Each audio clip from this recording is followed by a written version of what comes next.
प्रार्थना क्यों जरूरी है? परमेश्वर से संबंध बनाने के लिए। जैसे हम अपने परिवार या मित्र से बात करते हैं, वैसे ही प्रार्थना परमेश्वर से बातचीत है।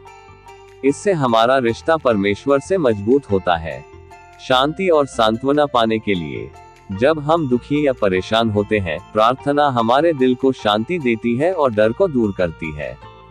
वचन कहता है, अतः तुम इस रीति से प्रार्थना किया करो, हे हमारे पिता, तू जो स्वर्ग में है, तेरा नाम पवित्र माना जाए, तेरा राज्य आए, तेरी इच्छा जैसे स्वर्ग में पूरी होती है वैसे पृथ्वी पर भी हो।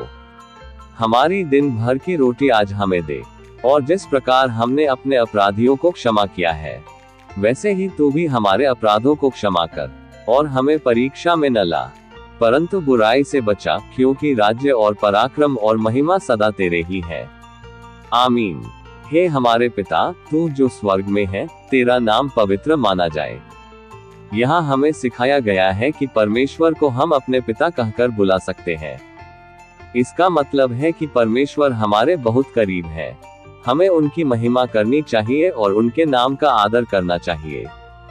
तेरा राज्य आए, तेरी इच्छा जैसे स्वर्ग में पूरी होती है वैसे पृथ्वी पर भी हो। यहाँ हम ये प्रार्थना करते हैं कि परमेश्वर का राज्य, उनका शासन हमारे जीवन और संसार में स्थापित हो। जैसे स्वर्ग में सब कुछ परमेश्वर की इच्छा से होता है, वैसे ही पृथ्वी पर भी उनकी इच्छा पूरी हो। हमें अपनी इच्छा छोड़कर परमेश्वर की इच्छा माननी चाहिए। हमारी दिन भर की रोटी आज हमें दे। इसका अर्थ है कि हमें हर दिन की जरूरतों, भोजन, वस्त्र, जीवन की आवश्यकताएं परमेश्वर से मांगनी चाहिए। ये हमें सिखाता है कि हमें लालच नहीं करना, बल्कि रोज की जरूरत के लिए परमेश्वर पर भरोसा करना है। और जिस प्रकार हमने अपने अपराधियों को क्षमा किया है, वैसे ही तू भी हमारे अपराधों को क्षमा कर। ये सबसे महत्वपूर्ण भाग है। हम पाप करते हैं, इसलिए हमें परमेश्वर से क्षमा मांगनी चाहिए। लेकिन परमेश्वर तभी हमें क्षमा करेंगे जब हम भी दूसरों को क्षमा करेंगे। ये हमें सिखाता है कि क्षमा हमारे विश्वास का बड़ा हिस्सा है। और हमें परीक्षा में न ला, परंतु बुराई से बचा। इसका मतलब है कि हम परमेश्वर से प्रार्थना करें कि हमें ऐसी स्थिति में न डालें जिसमें हम पाप में गिर जाएं, और हमें शैतान की चालों और बुराई से बचाएं, क्योंकि राज्य और पराक्रम और महिमा सदा तेरे ही है। आमीन। अंत में हम परमेश्वर की स्तुति करते हैं। सब शक्ति, महिमा और राज्य उसी के हैं। और आमीन का मतलब है ऐसा ही हो। निष्कर्ष, ये प्रार्थना हमें सिखाती है परमेश्वर की महिमा करना, उसकी इच्छा मानना, रोज की जरूरतों पर उस पर भरोसा करना, दूसरों को क्षमा करना, बुराई से बचना, और हमेशा परमेश्वर की शक्ति और महिमा को स्वीकार करना। अगर हम कहीं बाहर जाते हैं तो हम प्रार्थना करते हैं कि परमेश्वर हमारी मदद करिए, हमारा सहायता कीजिए, ताकि हम सुरक्षित रहें और हर प्रकार के दुर्घटनाओं से बचे रहें, और परमेश्वर हमारी मदद भी करते हैं। हमारी प्रार्थना को सुनते हैं। बहुत सारे विपत्तियां आती है, परेशानी आती है, लेकिन हमें प्रार्थना में डटे रहना है और हमें प्रार्थना कभी नहीं छोड़ना चाहिए, क्योंकि परमेश्वर देखते हैं कि हम कितना परमेश्वर पर विश्वास करते हैं। जैसे हमारे परिवार में कोई भी व्यक्ति बीमार रहता है या हम बीमार रहते हैं, तो हम परमेश्वर से प्रार्थना करते हैं उसे बीमारी के लिए, और परमेश्वर हमें छुटकारा देते हैं उस बीमारी से। प्रार्थना इसलिए भी जरूरी है कि शैतान हमें प्रॉब्लम में डालने की कोशिश करता है, लेकिन जब हम प्रार्थना करते हैं परमेश्वर से, तो उन सारे शैतानों को परमेश्वर हमारे जीवन से दूर करते हैं, उन प्रॉब्लम को हमारे जीवन से दूर करते हैं जिसे हम परेशान रहते हैं। परमेश्वर हमें शांति देते हैं। अगर हम कहीं जगह एग्जाम देने के लिए जाते हैं, तो हम उस एग्जाम के लिए भी प्रार्थना करना चाहिए कि परमेश्वर, इस परीक्षा में परमेश्वर आप हमारे सहायता कीजिए, आप हमारी मदद कीजिए, ताकि यह एग्जाम में अच्छे से दे पाऊं और मैं सफल हो पाऊं। प्रार्थना इसलिए भी बहुत जरूरी है। परमेश्वर कहते हैं, जागते रहो और प्रार्थना करते रहो, ताकि तू कोई मुसीबत में ना पड़ो।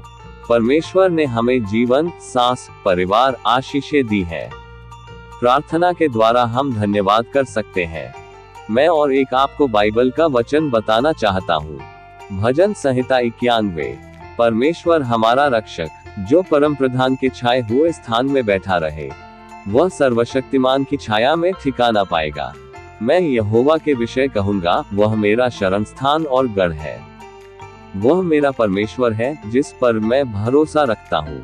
वह तो तुझे बहेलिये के जाल से और महामारी से बचाएगा। वह तुझे अपने पंखों की आड़ में ले लेगा और तू उसके परों के नीचे शरण पाएगा। उसकी सच्चाई तेरे लिए ढाल और झिलम ठहरेगी। तू न रात के भय से डरेगा और न उस तीर से जो दिन को उड़ता है, न उस मरी से जो अंधेरे में फैलती है, और न उस महारोग से जो दिन दोपहरी में उजाड़ता है। तेरे निकट 1000 और तेरी दाहिनी ओर 10,000 गिरेंगे, परंतु वह तेरे पास न आएगा। परंतु तू अपनी आंखों की दृष्टि करेगा और दुष्टों के अंत को देखेगा। हे यहोवा, तू मेरा शरण स्थान ठहरा है। तूने जो परम प्रधान को अपना धाम मान लिया है, इसलिए कोई विपत्ति तुझ पर न पड़ेगी, न कोई दुख तेरे डेरे के निकट आएगा, क्योंकि वह अपने दूतों को तेरे निमित्त आज्ञा देगा कि जहां कहीं तू जाए वे तेरी रक्षा करे। वे तुझको हाथों हाथ उठा लेंगे, ऐसा न हो कि तेरे पांवों में पत्थर से ठेस लगे। तू सिंह और नाग को कुचलेगा, तू जवान सिंह और अजगर को लताड़ेगा। उसने जो मुझसे स्नेह किया है, इसलिए मैं उसको छुड़ाऊंगा। मैं उसको ऊंचे स्थान पर रखूंगा, क्योंकि उसने मेरे नाम को जान लिया है। जब वह मुझको पुकारे, तब मैं उसकी सुनूंगा। संकट में मैं उसके संग रहूंगा। मैं उसको बचाकर उसकी महिमा बढ़ाऊंगा। मैं उसको दीर्घायु से तृप्त करूंगा। देखा आपने परमेश्वर हमसे कितना प्यार करते हैं। मार्गदर्शन पाने के लिए जीवन में जब निर्णय लेने हो, प्रार्थना हमें सही दिशा दिखाती है। परमेश्वर हमें बुद्धि और समझ देता है। हम कभी कभी समझ नहीं पाते हैं कि हमें क्या करना चाहिए। हम अपने जीवन का कोई भी निर्णय ठीक से नहीं ले पाते हैं, लेकिन जब हम प्रार्थना करते हैं परमेश्वर से, तो परमेश्वर हमें सही मार्ग दिखाते हैं, सही रास्ता दिखाते हैं। हर एक पापों से परमेश्वर हमें बचा कर रखते हैं। क्या सही क्या गलत, परमेश्वर सब हमें सिखाते हैं। हमें किसी भोजन की या किसी वस्तु की अगर जरूरत होती है, तो अगर हम परमेश्वर से वह मांगते हैं तो परमेश्वर हमें देते हैं। पापों से छुटकारा पाने के लिए हम सब गलतियां करते हैं। प्रार्थना में हम क्षमा मांगते हैं और नया दिल पाते हैं। दूसरों के लिए प्रार्थना हम सिर्फ अपने लिए ही नहीं, बल्कि परिवार, देश, गरीबों, बीमारों और जरूरतमंदों के लिए भी प्रार्थना करते हैं। बहुत से बीमार लोग रहते हैं, बहुत से गरीब। आत्मिक शक्ति पाने के लिए प्रार्थना हमें शैतान के प्रलोभनों और बुरी आदतों से लड़ने की शक्ति देती है। सरल शब्दों में, प्रार्थना आत्मा की सांस है। जैसे शरीर को जीने के लिए सांस चाहिए, वैसे ही आत्मा को जीवित रहने और परमेश्वर से जुड़े रहने के लिए प्रार्थना चाहिए। इसी प्रकार और भी वीडियो को देखने के लिए हमारे चैनल को सब्सक्राइब करें, लाइक शेयर जरूर करें। धन्यवाद।